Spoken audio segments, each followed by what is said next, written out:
আচ্ছা আপনাদের দেশে দোকানের কর্মচারী আছে, তো কর্মচারী দুজন কর্মচারী আছে, কয়জন কর্মচারী? দুজন কর্মচারী। ডিউটি হলো 9টা থেকে 5টা পর্যন্ত ডিউটি করা, 9টা পর্যন্ত 5টা পর্যন্ত ডিউটি করা। এখন একজন কর্মচারী 9টা থেকে 5টা পর্যন্ত পুরো ডিউটি করে, আর মাঝে মাঝে কি করে, মালিকের জুতাটা ঠিক করে দেয়। এটা কি ডিউটির মধ্যে পড়ে? মালিকের জুতা ঠিক করে দেওয়া ডিউটির মধ্যে পড়ে? মাঝে মাঝে নিজের হ্যান্ডকারচিপ রুমালটা বাইর করে মালিকের জুতা মুছে দেয়, এটা কি ডিউটির মধ্যে পড়ে? তো মালিক খুশি হয় কি করে, দুজনের বেতন 20,000 টাকা 20,000 টাকা, লেকিন মাঝে মাঝে যে জুতা ঠিক করে দেয় হ্যাঁ কি দেয়, মাঝে মাঝে 10,000 টাকা বাড়তি দিয়ে দেয়, মাঝে মাঝে ডাক দিয়ে কয় 10-20,000 টাকা তোর আমারে কিছু কিনে দিস, বলে না বলেন। এখন 3 নম্বর কর্মচারী আনছে, এবার 3 নম্বর কর্মচারী আনছে, আইনে দেখ 3 নম্বর কর্মচারী আনে, বললো তো কি অবস্থা তোমাদের? ভাই বলিস না, দুজনে সমান ডিউটি করি। সে মাঝে মাঝে মালিকের জুতাটা মুছে দেয়, এই জন্য ওরে মাঝে মাঝে মালিক 20,000 50,000 দিয়ে দেয়। তো এই 3 নম্বর কর্মচারী বলে আচ্ছা আমিও তাহলে এটাই করবো। এবার সে আর ডিউটি করে না, শুধু অপেক্ষা থাকে মালিক কখন আসবে, জুতা কখন মুছবে। চলবে না কি? এবার মালিকও সিসি ক্যামেরা দেখে, সে ডিউটিতে ঠিক মতো নাই, লেকিন মালিক আসার সঙ্গে সঙ্গে দরজাটা খুলে দেয়, গেটের দরজা কি বলে গাড়ির দরজা খুলে দেয়, জুতা বাইর করে রুমাল বাইর করে মালিকের জুতাটা মুছে দেয়। এবার 1 দিন 2 দিন 3 দিন মালিক তো টের পাইতেছে, মালিক 3য় দিন কি কয়, তোর আর জুতা মুছার কাম নাই, তুই চাকরি অন্যখানে চাকরি চা। একজনের জুতা মুছে 20,000 টাকা বকশিস পেলো কেন, আরেকজনের জুতা মুছে চাকরি হারালো কেন? হ্যাঁ, এখন আমাদের দেশে কিছু মানুষ আছে রমজানের রোজা রাখে না, কিন্তু লাইলাতুল কদরে মাজারে ঘুরে, আছে না? বলেন এটা কেমন? এটা ডিউটি না করে মালিকের জুতা মুছার লেগে অপেক্ষা থাকে। কি এবার কি চাকরি থাকবো নাকি চাকরি যাইবো? কি লিগা? আসল ঠিক নেই। কি ঠিক নেই বলেন? এজন্য আসল কি? ফরজ ওয়াজিব হলো আসল। সুবহানাল্লাহ বলেন। ফরজ ওয়াজিব কি বলেন? তাহলে স্লোগান দেন, ফরজ ওয়াজিব ছাড়বো না, ফরজ ওয়াজিব ছাড়বো না। ফরজ ওয়াজিব করবো কেন? জাহান্নাম থেকে বাঁচার জন্য। ফরজ ওয়াজিব করবো কেন বলেন? জাহান্নাম থেকে বাঁচার জন্য। আপনি ফরজ নামাজ পড়বেন না আর ফরজ রোজা রাখবেন না, আপনি জাহান্নাম থেকে বেঁচে যাবেন, বিষয়টা এত সহজ না, বিষয়টা তো কি না। তাহলে কি করতে হবে আমাকে? ফরজ ওয়াজিব বলেন, ফরজ ওয়াজিব। তাহলে ফরজ নামাজ কয়েকটা? জোয়ানদা বলুক, জোয়ানদা বলো, ফরজ নামাজ কয়েকটা? যদি কেউ ফরজ ওয়াজিব না পড়ে, আচ্ছা এদেশে এরকম মাজার আছে কিনা, মাজারের হিসাব কেবলা কাবা, সেও নামাজ পড়ে না, এরকম মাজারের কাছে আসে নাই? হিলিয়াতুল আউলিয়ার মধ্যে কিচ্ছা লিখছে, এক বুজুর্গের সাথে শয়তানের দেখা হয়েছে। তো শয়তানকে বুজুর্গ বলতেছে, আচ্ছা শয়তান, আমি শয়তান হইতে মন চাই, আমি এক শয়তান হইতে মন চাই, কি করলে শয়তান হওয়া যাবে? তো বুজুর্গ শয়তানে বলতেছে, তোমাকে আমি আল্লাহর কসম দিয়ে একটা কথা বলি, আল্লাহর কসম দিয়ে একটা কথা বলি, যদি কোনো মানুষ মিশে কসম খায়, মিথ্যা কসম খায় আর নামাজ ছেড়ে দেয়, সে আর আমি সমান। নাউজুবিল্লাহ বলে। এবার বুজুর্গ কয়, শয়তান আচ্ছা আমিও আল্লাহর কসম খায় বলি, জীবনে কোনোদিন মিথ্যা কসম খাবো না, জীবনে কোনোদিন ফরজ নামাজ ছাড়বো না। এবার শয়তানে কয়, আমিও আল্লাহর কসম খায় বলি, জীবন আর কোনোদিন কারো কাছে সত্য কথা বলবো না। কি ভাই, তাহলে নামাজ পড়ে না, এটা কি শয়তান না পীর? জোরে বলেন, নামাজ পড়ে না এটা শয়তান না পীর? নামাজ পড়ে না এটা মুজাসসাম শয়তান, মুজাসসাম শয়তান, শয়তান তার কাছ থেকে পানা চায়। রোজা রাখেন এটা মুজাসসাম শয়তান, শয়তান তার কাছ থেকে পানা চায়। তাহলে নামাজ পড়বো তো ইনশাআল্লাহ বলেন, ফরজ নামাজগুলো পড়বো তো? পিছনেরা হাত তোলে না, জোয়ানরা হাত তোলে না, জোয়ানরা বলো ইনশাআল্লাহ পড়বো ইনশাআল্লাহ। তাহলে ফরজ ওয়াজিব কি করবো না? নামাজ রোজা ছাড়বো না, বলেন নামাজ রোজা কি? এরপরে সুন্নত গুলোও করবো। সুন্নত কেন করবো? রাসূলের সুপারিশ পাওয়ার জন্য। সুন্নত কেন করবো বলেন? রাসূলের শাফাআত পাওয়ার জন্য। এরপরে নফল গুলো কেন করবো? আল্লাহর ওলি হওয়ার জন্য। সুবহানাল্লাহ, সুবহানাল্লাহ। তাহলে দুজনের সমান ডিউটি করে, একজনকে বেশি দেয় কেন? এটা মাঝে মাঝে জুতা ঠিক করে এই জন্য। তাহলে দুজনের সমান ডিউটি করে, আরেকজনকে বেশি দিবে কেন? এটা ইশরাক পড়ে এই জন্য, এটা চাষতো পড়ে এই জন্য, এটা না জিকিরও করে এই জন্য, এটা না তাহাজ্জুদও পড়ে এই জন্য। আল্লাহ আমাদেরকে তৌফিক দান করেন। চলেন নিয়ত করি ইনশাআল্লাহ। এরপরে রাসূল করিম সাল্লাল্লাহু তাআলা আলাইহি ওয়াসাল্লাম ইরশাদ করেন, কোন মানুষ যদি 5 ওয়াক্ত নামাজের পরে 33 বার সুবহানাল্লাহ পড়ে, 33 বার আলহামদুলিল্লাহ পড়ে, 34 বার আল্লাহু আকবার পড়ে, এভাবে কতবার হবে? 100 বার। এভাবে কতবার? 100 বার। আল্লাহর নবী বলেন, যাও আমি কথা দিলাম, হুত্তাত খাতায়াহু, আল্লাহ তাআলা তার গুনাহগুলোকে মুছে দিবেন, ওয়ালাউ কাসুরাত, গুনাহ যত বেশি হোক না কেন। সুবহানাল্লাহ। এখন আজকের 5 ওয়াক্ত চলে গেল, আমার পড়া হলো না। আচ্ছা আমার রব কি বলবেন? কি রে তুই ওষুধটা খালি না যে? আরে বলবে কি বলবে না? বলেন। আশ্চর্য কথা না? আচ্ছা আপনার বিবির লেগে 1 প্যাকেট বিস্কিট দিয়েছেন, বিস্কিট নিয়ে বিবিটা ধরলো না, এটা কিন্তু ফরজ ওয়াজিব না, এটা ভালো জিনিস আর কি। 15 দিন পরে বিস্কিটটা নষ্ট হয়ে গেল, আচ্ছা আপনার কাছে কেমন লাগবে? হ্যাঁ, কেমন খারাপ লাগবে? এখন ঠিক এই নামাজের পরে যখন পড়ি নাই, আরেক নামাজ আসা গেছে, আমার এই নামাজের পরের সময়টা কিন্তু এই তাসবিহটা নষ্ট হয়ে গেছে। মনে হয় বুঝাতে পারলাম না। এই তাসবিহটা কি হয়ে গেছে বলেন? দ্বিতীয় নামাজের পরে আবার পড়ি নাই, এই সময় আবার নষ্ট হয়ে গেছে। তৃতীয় সময় আবার পড়ি নাই, এটা আবার নষ্ট হয়ে গেছে। আমাদের জীবনে এরকম কতবার নষ্ট হয়েছে? হ্যাঁ, আপনি বিবিরে 50 টাকার বিস্কিট যদি নষ্ট হয়ে যায়, আপনি এত নারাজ হন, আপনার জীবন থেকে এত সময় নষ্ট হয়েছে, রব কেমন হবে? আমার বুঝে ধরে না। আচ্ছা এখানে একটা ইমাম রাজি লিখছেন, কিচ্ছা লিখছেন, ফ্ল্যাটের মধ্যে কি আছে?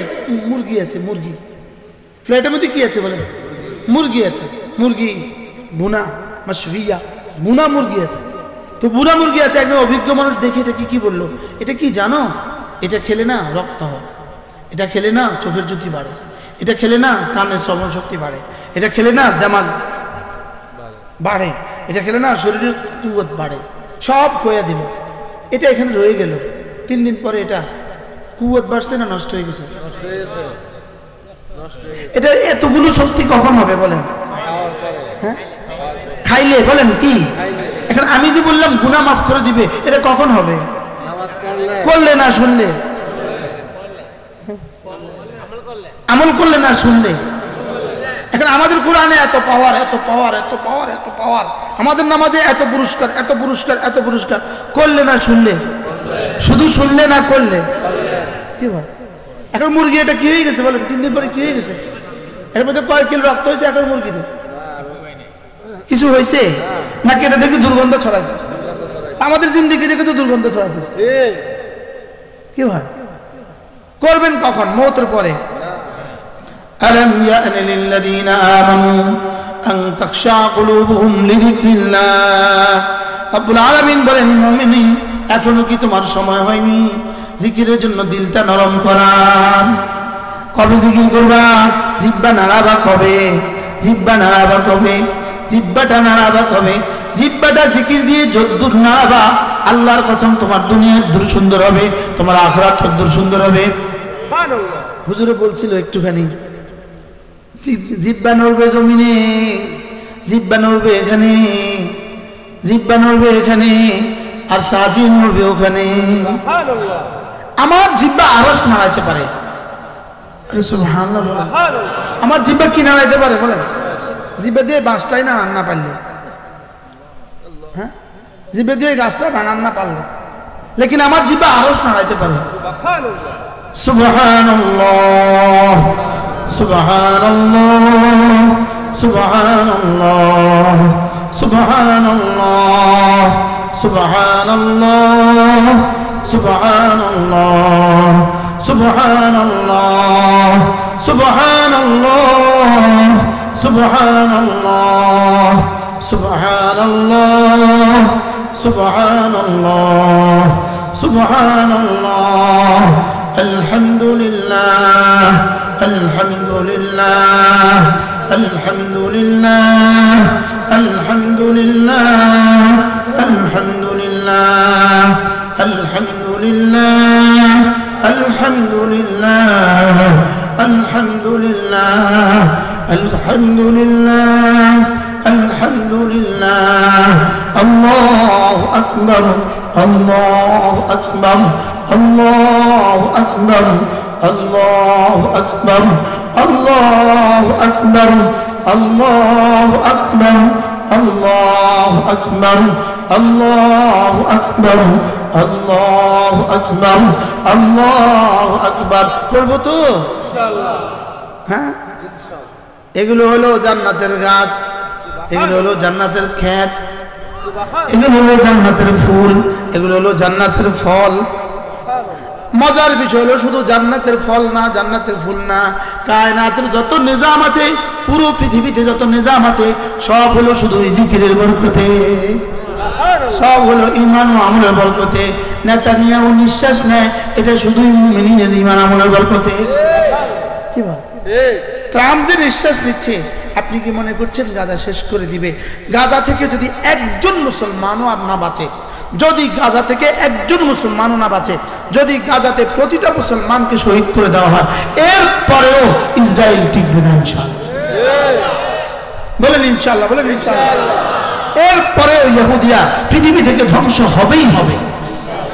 ইহুদি গাছের পেছনে আশ্রয় নিবে, গাছ বলবে ইন্না ওয়ারাই ইহুদিয়া, আমার পেছনে একটা ইহুদি আছে, ফাকতুলু, তাকে মার। বলেন ইনশাআল্লাহ, বলেন ইনশাআল্লাহ, বলেন ইনশাআল্লাহ, বলেন ইনশাআল্লাহ। আল্লাহ এই নেতানিয়াহুকে ফিরাউনের মতো ধ্বংস করে দাও, আল্লাহ কারুনের মতো ধ্বংস করে দাও, হামানের মতো ধ্বংস করে দাও, কওমে ফিরাউনের মতো ধ্বংস করে দাও, কওমে লূতের মতো ধ্বংস করে দাও। আল্লাহ এই জাতিকে পৃথিবী থেকে নিশ্চিহ্ন করে দাও। আল্লাহ ফিলিস্তিনকে বাঁচান। সকলে বলেন আল্লাহ ফিলিস্তিনকে বাঁচান। সকলে পড়েন হাসবুনাল্লাহু ওয়া নি'মাল ওয়াকিল। পড়েন হাসবুনাল্লাহু ওয়া নি'মাল ওয়াকিল, হাসবুনাল্লাহু ওয়া নি'মাল ওয়াকিল, হাসবুনাল্লাহু ওয়া নি'মাল ওয়াকিল, হাসবুনাল্লাহু ওয়া নি'মাল ওয়াকিল। আল্লাহর নবী বলেন, কোন মানুষ যদি হাসবুনাল্লাহু ওয়া নি'মাল ওয়াকিল 1000 বার পড়ে, যে দোয়া করে আল্লাহ সেই দোয়া কবুল করে। সুবহানাল্লাহ। আমরা সকলে মিলে 1000 হয়ে গেছে না? আবার পড়েন হাসবুনাল্লাহু ওয়া নি'মাল ওয়াকিল, হাসবুনাল্লাহু ওয়া নি'মাল ওয়াকিল, হাসবুনাল্লাহু ওয়া নি'মাল ওয়াকিল, হাসবুনাল্লাহু ওয়া নি'মাল ওয়াকিল, হাসবুনাল্লাহু ওয়া নি'মাল ওয়াকিল। সকলে পড়েন বিসমিল্লাহির রহমানির রহিম।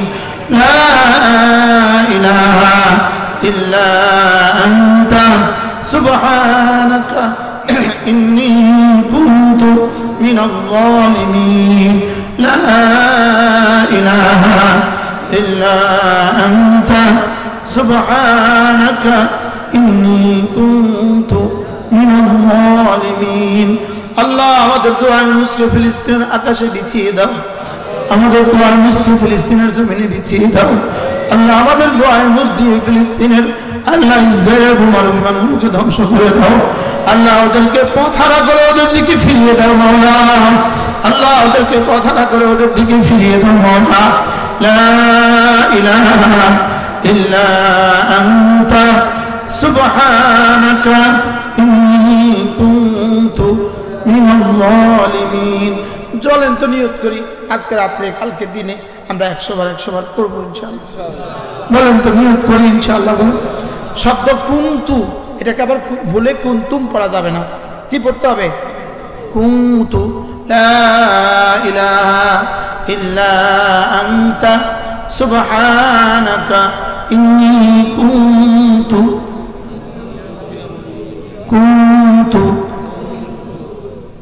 মিনাজ যালিমিন। একটু গ্যাপ দিয়ে পড়বেন, কুনতুর পরে থামবেন, কুনতুর পরে যেন মিলে না যায়। লা ইলাহা ইল্লা আনতা সুবহানাকা ইন্নী কুনতু মিনাজ যালিমিন। ফাস্তাজাবনা লাহু ওয়া নাজ্জায়নাহু মিনাল গাম وكذلك ننجي المؤمنين। আল্লাহ আপনি আর কবে বাঁচাবেন না আল্লাহ, ফিলিস্তিনের মুসলমানদেরকে বাঁচান।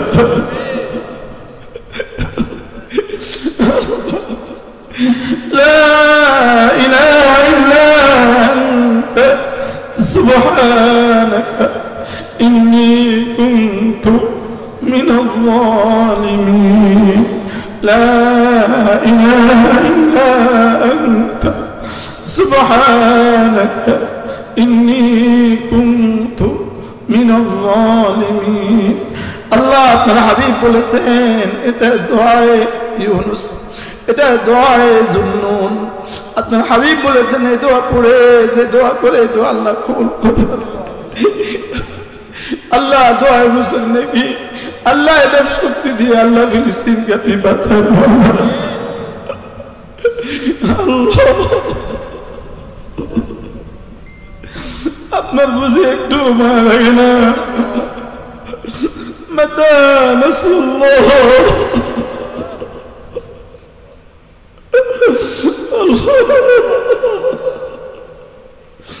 সকলে দোয়া করে।